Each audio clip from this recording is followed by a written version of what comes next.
Kita ke informasi berikutnya, Saudara, ini terkait dengan pemberlakuan pembatasan kegiatan masyarakat atau PPKM yang mulai Jumat kemarin ini resmi dihentikan.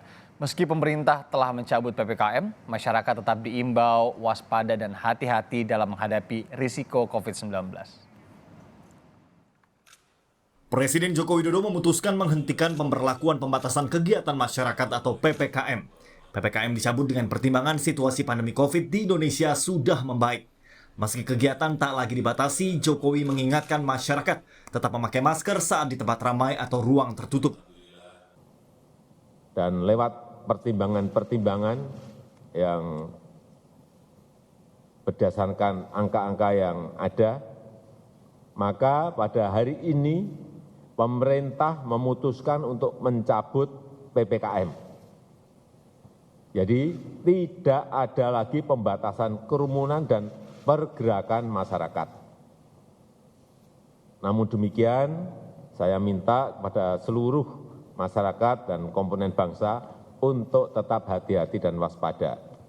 Pertama, masyarakat harus meningkatkan kesadaran dan kewaspadaan dalam menghadapi risiko COVID.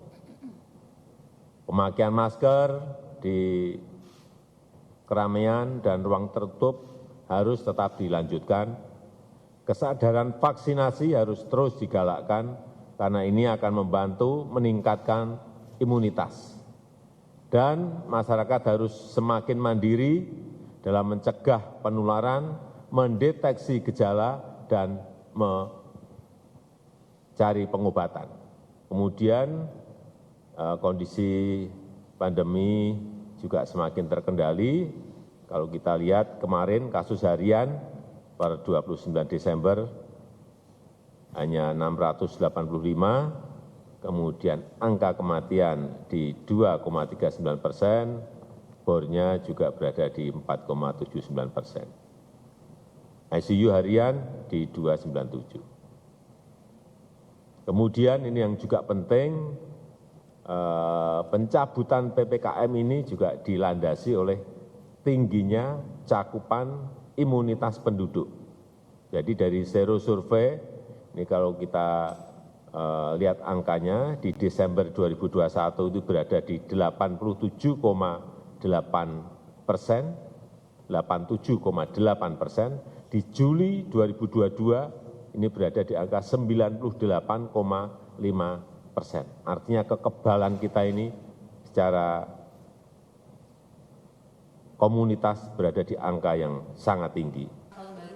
Menanggapi keluhan masyarakat susah mendapatkan vaksin booster, Menteri Kesehatan Budi Gunadi Sadikin meyakinkan bahwa pemerintah masih punya cukup stok. Pemerintah juga sudah membeli produksi dalam negeri. Menkes meminta masyarakat khususnya lansia agar segera mendapatkan vaksin booster. Kan saat ini booster itu masih ada masyarakat yang sulit mendapatkannya. Lalu untuk balita juga berbayar ya Pak ya.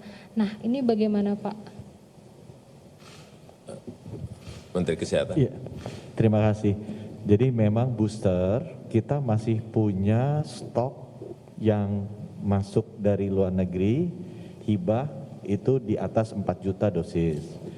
Kemudian kemarin atas arahan Bapak Presiden kita juga sudah membeli produksi dalam negeri, baik itu dari Inavac dan Indovac. Jadi satu dari Bio Farma, satu lagi dari Biotis dengan Universitas Erlangga.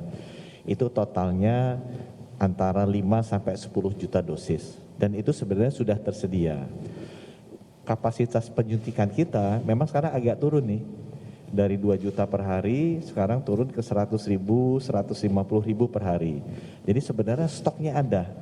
Cuma tinggal dipastikan aja bahwa teman-teman media bisa bantu juga.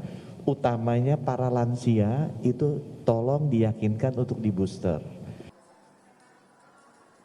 Kebijakan PPKM merupakan salah satu strategi pemerintah untuk mengendalikan penyebaran COVID-19.